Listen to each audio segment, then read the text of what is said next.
This is a supplemental briefing for shot 800 Devil Peep Breakup. Now, essentially the basics of this one have already been blocked out, so what I was just interested in bringing up was what exactly was happening with the peeps that we've been kind of talking about.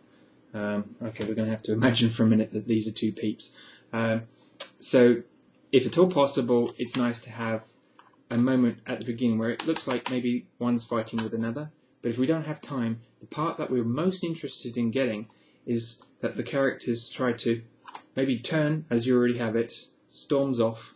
But the thing is, when they part, I want to imagine that they're in a bubble that needs to break. So, yeah, kind of thing. It's just that sort of sense of pull apart, back again, and then pop, like that sort of thing. And this is a visual sign that because what we're going to do is we're going to make those bubbles stretch apart and then pop and dissipate so that they become untagged, so to speak. I mean, if those bubbles are what tag the characters, those bubbles are just going to disappear.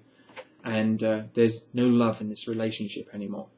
And then the character that's left behind is obviously the little child who perhaps is like, doesn't know which parent to run to. But the point is, it's very tragic.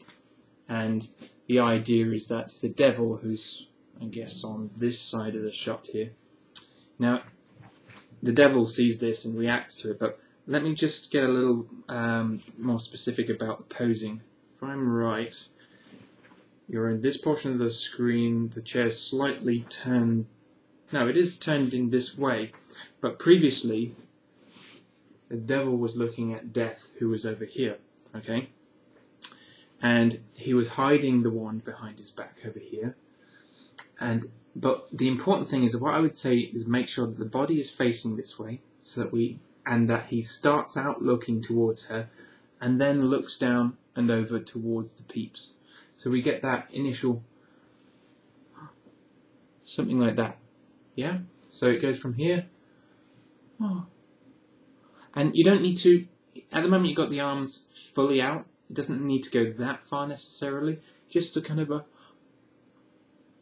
so you know he means to reach out, but he doesn't have to go the whole way. And then what you've got started is great. It just kind of and it breaks down into the chair like that. And that's it really. The peeps don't have to really do that much more beyond this point. They can just carry on their separate ways, and ideally what we want to do is get them off screen, because we're switching the focus from the beginning of the shot is all about the peeps in the foreground, so we're talking about, is it here in the frame? So the focus is going to be here, and we don't want the devil to do so much that he's distracting.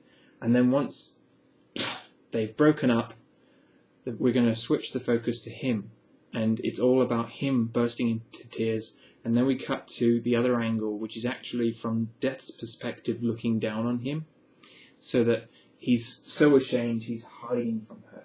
So don't forget, starts off looking at Death, follows the action that's going on in the sphere, and then he's essentially hiding from Death because he knows that he's sort of been starting to think about trying to impress her, but he wouldn't even know how.